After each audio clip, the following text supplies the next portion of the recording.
fabulous week it's turned out to be. Almost a 5% gain coming in for the index. But the key takeaway was really in Friday, where we managed to cross past the 7,600 mark for the Nifty futures intraday and fresh closing high for all key indices. Yes, fresh all-time highs, Nifty, Sensex, I'm sure the broader markets as well in all-round participation, and probably look set for more considering the key indices are in full flow. Oh yes, in fact, just to walk you through what the market momentum looked like I said, Friday was really the key clincher for the markets, where we managed to shoot up at all-time highs for ourselves. You had ONGC, Reliance as well as HDFC, which contributed maximum to the Nifty's move. But just take a look as to how the market has panned out from May 16th, wherein we clocked the next, or rather the previous high for the markets. You've got the real estate index, which managed to claw up above almost 28%. The metals index, which posted a rally of about almost 20%. Infrastructure, Midcap up 13% apiece. And you had the PSU banking pack, which managed to claw up almost 10%. Oh yes, I mean, individual gainers, just a few stocks that I want to point out. ONGC, by virtue of what it did on Friday, just needs to be shown because it gained 23% for this week. It's a massive move for a stock which is a heavyweight, mind you. BPCL, HPCL, IOC and all of those stocks as well, and which essentially led the CPSE ETF for doing very well. Metal stocks had a fabulous week. I think the week probably belongs to oil and gas and metals because the likes of Sesa, Sterlite and Hindalco as well had a fabulous week going by. So really good show put up by metals, put up by oil and gas in particular, but PSUs in general I think were the toast. There were a few disappointments, the likes of Infosys, etc. That's to be taken. And a couple of mid caps and small caps that I just wanted to point out. I mean, there were odd names like Jindal Poly, for example, which had a fabulous week going by. Double-digit gains for sure, but just that they continued the rally. So 44% up for an odd stock like Jindal Poly, which came out with good sort of numbers. And then the sugar names, there were a couple of fertilizer names, Suzlon, which gained 41%. All in all, a very healthy week. Okay. What we'll do is let's get in our technical experts on the show to speak about what does the market hold in store next week, considering that we've closed at all-time highs. Ashwini Gujral as well as Manav Chopra join us right now on the show. Ashwini, to you first, and we closed at record highs and some key indices in full form, including the Bank Nifty as well, which made a bit of a comeback on Friday. How do you approach trade next week? See, the way to approach it is that it appears that private banks are not really participating, and hence the Bank Nifty is underperforming. So is CNX IT. So the rest of the market, other than these two spaces which were FII favorites for the last 4 or 5 years, they seem to be outperforming. So the best index to participate in is probably the Nifty. So chances are that we should now start a slow move towards 8,000, 8,100, and given that oil and gas is performing strongly, it appears that we should be able to sustain 75.50. Bank Nifty will also go up as the Nifty goes up, but probably will lag quite a bit. Manav, hi, what is your own sense? You think 75.50 on the index will stay put, and do you also have now 8,000 as a target in sight? Markets have formed a higher high formation, which has confirmed the continuation of the uptrend. 7450 will be the immediate support levels for the markets, and we recommend a buy on dips approach. For the immediate basis, I think the Nifty is poised to test the level of 7,800 to 8,000, as most of the structure of the market continues to remain positive and the breadth is still positive. So I think at the moment one should continue to maintain a buy on dips.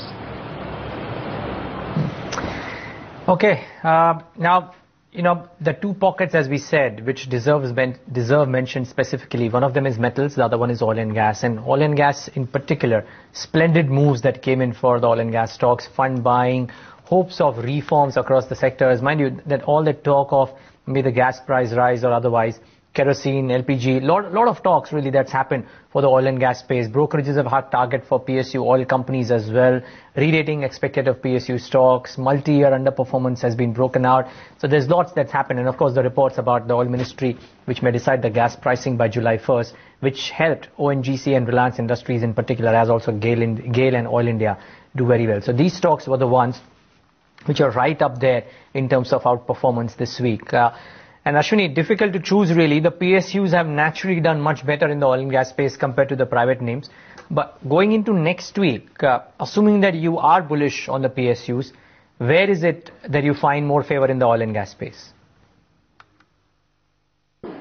See, obviously the oil PSUs are doing the best of the lot, and often we don't speak about OIL, Oil India Limited, along with ONGC, but I think both of these stocks should continue to lead the market along with oil marketing stocks. I don't think Reliance is the best way to play this sector, because it's about oil reforms and the oil policy, etc., which may get reworked. So this is about the PSU oil and gas stocks, and chances are Oil India, which has been range bound between 430 and 630 for the longest time, I think now could be getting out of this 5-year range, where probably it will also get into uncharted territory. Manav, what is your sense when it comes to the oil and gas pack? Do you think come next week and ONGC would continue to steal the show? See, what we've observed in the stock, it has been in a very strong uptrend, and the volumes are also very supportive. As the prices are increasing, the volumes are showing a sharp rise, which confirms that the momentum is still continuing. And when we're looking at the chart on the high time frame, it still indicates that the prices would see the levels of 510 to 515 probably next few months. At the moment, 445 to 450 would be the support levels, and in case if you see any dips in the stock, it's an opportunity to enter long positions. Okay, the other mover this week, or mover for the last couple of weeks, has been the metal space. Stunning gains, 11.5%, and stocks like NMDC, Sterlite, Tata Steel, Hindalco, even some of the smaller ones did extremely well. Let's first get in Gargi Parikh from our research desk to tell us what all happened in the metal space and the possible reasons as to why some of these stocks rallied. Gargi. We witnessed buying through the week for the BSE Metal Index. Remember, it has gained close to 10% for the week itself, and if you look at the stocks too, we saw a huge surge coming in. All the 10 components of the BSE Metal Index for the week have closed in the green. The buying that we essentially saw coming in on the index is on the back of optimism that the economy is going to revive. There is going to be better demand coming in the next couple of months for these metals and other commodities. On the back of that, there was continued buying that we saw for the 5-day. In fact, 4 out of the 5 days we saw buying coming in for this particular index. Let's talk about some of the stocks that have actually gained. Tata Steel as well as a SAIL. Those two have been the top performers, and remember that the Odisha government restarting few of their mines in the state, that's probably led to buying coming in. News came out on Monday. If you look at a JSW Steel, that's another stock that was gaining. It is at the highest level since 2011, and they will benefit from Karnataka government's auction of the category C iron ore mines. Remember, the company has a 10 million ton steel plant in Bellary, which is going to benefit from these auctions. Sterlite is the other one, which has been continuously gaining since the NDA government is come into power. Remember that the divestment of Hindustan Zinc is really vital for the company, and probably there are expectations it's going to be put on fast track by the new NDA government. Also look at NMDC, there was a price hike of almost 7% to 9%. That's led into the buying coming in. So overall, it is optimism in that particular sector, and also it is supported by news coming in for all these companies. Okay, Gargi, we'll leave it at that. Ashwini, want to come to you on the metals pack, and what's the right approach now come next week? Well, the right approach is to buy, and probably it'll go through a bit of a correction. It's had a heady run. But again, within metals, you choose the stock which was having trouble because of policy, etc. That's probably Sesa Sterlite, and once that corrects enough, maybe 290, 295, that's a good place to get into Sesa Sterlite. The second one is probably Hindalco, again, stock which has been bogged down by controversy. So you probably see 190, 195 on that. JSPL is another one out there. I think slowly you'll see a move up to 400, 420. As we said, while large caps had a fabulous week, mid caps actually had a better week. 8.5% for the CNX mid cap. The small cap index did extremely well for itself too. So lots of buoyancy in that mid cap space. Let's first get in Avan Dubash from our research desk to speak about the top movers in the mid cap space and the reasons thereof. Avan.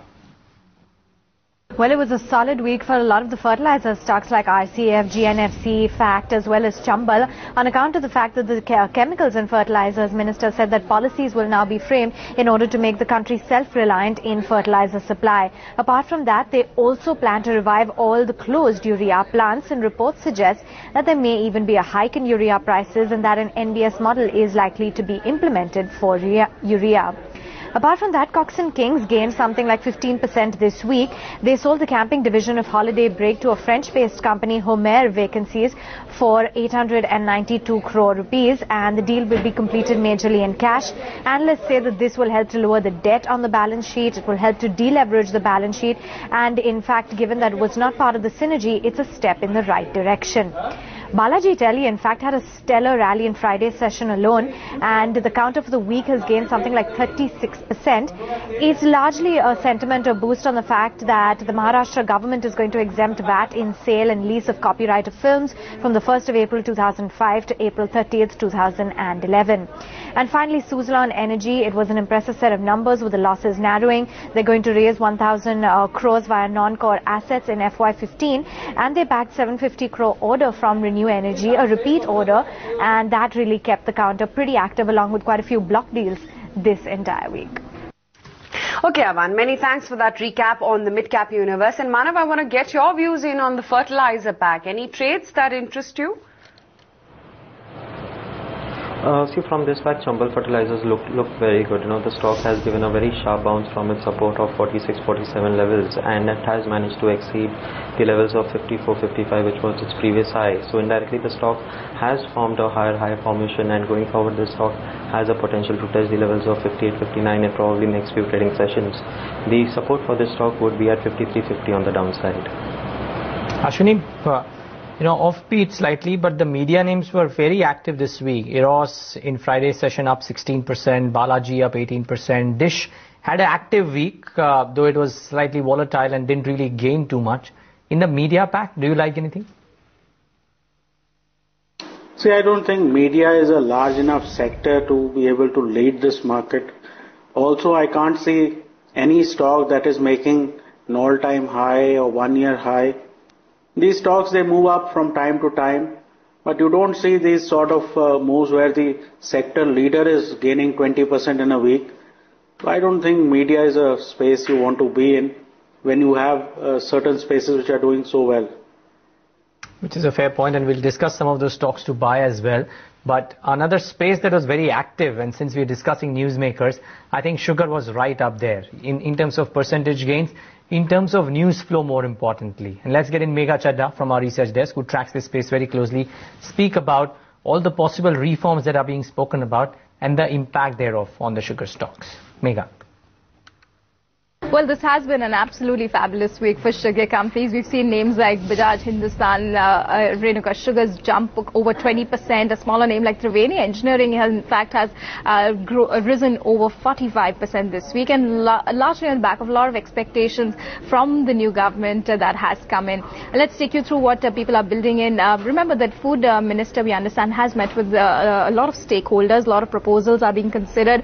One of the first proposals that's up for consideration is the issue of sugarcane arrears. Now, the industry, of course, is sitting on cane arrears of over 12,000 crore rupees, and we understand that the government has constituted, of course, a 6-member committee to look into how these arrears can be resolved, and the government's also considering further interest-free loans of 4,500 crore rupees approximately. In addition to that, hiking the import duty for sugar, that has been a long-standing demand of the industry. People have been asking for sugar import duty to be hiked to 40% from 15%, so that could also be something we could see the government moving on. And lastly, the issue of export subsidies. Now, for the month of April and May, the export subsidies, remember, had been cut to 2,700 rupees a ton from 3,300 rupees a ton as the currency had appreciated. But we could see the government actually moving back to those 3,300 rupees a ton sort of subsidy levels for the sugar industry. So it's all being welcomed very warmly, of course, by sugar stocks, by sugar industries. And we'll wait to see what, the next week really brings for the industry. Okay, Megha. Sweet moves coming in for the entire sugar pack. Ashwini, do any of the sugar trades fancy you? See, these are not mainstream trades, and the odds of disappointment are extremely high. So I don't think these are top of mind trades, but for people who like sugar stocks and who want to be in them, this is probably the best move in the last couple of years, where you could easily have a 15-20% further upside, but again not spaces which are likely to lead this market higher. So yes, they can be a part of your portfolio, but they shouldn't be the only stocks. All right. So that's, of course, the sugar space as well. Ashwini, we've spoken about some large caps. So what about the mid-sized PSUs, a lot of which really traveled for the week, for the month, for the last 2 months? Where do you find favor even now? Yeah, I was just checking the charts of BEL, BEML, even Bharat Bijli. Most of these stocks, even EIL, have doubled. So this is the first indication that something is happening in them. Chances are what doubles, doubles again. So the move here is now confirmed, as confirmed as it could be, and stocks are likely to move 8 to 10 times. So get into any of these stocks like BEL, BEML, Bharat Bijli, even IFCI from 25 has run up towards 41. So right now, IDBI, you name the PSU and it's up. So the chances are that these stocks could have much further to go. Okay. So that's, of course, the PSU names, and watch out because this is one basket that is actually gaining for the last few sessions, last maybe couple of months, and continues to do well. So that's a very interesting pocket to be in. Manav, 2 or 3 stocks intermittently on Wednesday, Thursday or Friday had really sharp moves, and I'm just wondering if you like any of these stocks. One of them is Tata Global Beverages. The other one is Havells, which had a fabulous week, or a fabulous Thursday really. And then there are some of these smaller banks, PSU banks in particular, Union Bank of India, for example, which had a really good Friday. What do you like? See, I like Tata Global. This stock has tested its long-term trend line drawn from its 2009 lows, and it confirms that the stock is still in an uptrend.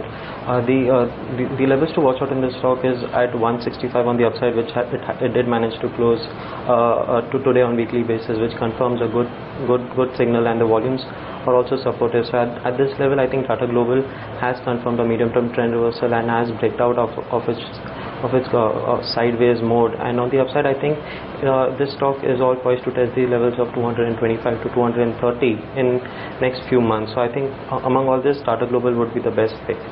Before we get you the trading ideas, and very important on this show, just a word on cement, because that is one basket that has done reasonably well. Remember, Orient Cement did very well. Grasim, there has been target prices that have been raised. But Orient Cement has gained 100% in the last couple of months. Ultratech is finding favor too. Ashwini, anything out there? I think it is Ultratech that you like, but is there something else that you like more than Ultratech, or would you stick to Ultratech as an idea for next week? See, Ultratech is the stock in cement which is outperforming. So consistently you need to buy all the dips in this stock. Cement is one of the market leading groups. So Ultratech, chances are, will get past 3,000 fairly soon. Okay. So that's the word on cement stocks, and particularly Ultratech. What is forming part of your top recommendations though, Ashwini? See, HDFC post a correction came back up. So that's a buy with a stop of 920, target of 960. Tata Motors DBR is a buy with a stop of 276, target of 292. And Adani Ports is a buy with a stop of 245, target of 262. Manav, what about you? What were your top recommendations for Monday morning? Yeah, my first buy call is on Kolte Patil. This stock has given a breakout on the intraday charts. So it's a buy with a stop loss of 150 for an upside target of 170. My second buy call is on Canara Bank. The stock has breached its falling trend line drawn from its recent highs, which has confirmed a short-term trend reversal and resumption of the original uptrend. So it's a buy with a stop loss of 460 for an upside target of 510.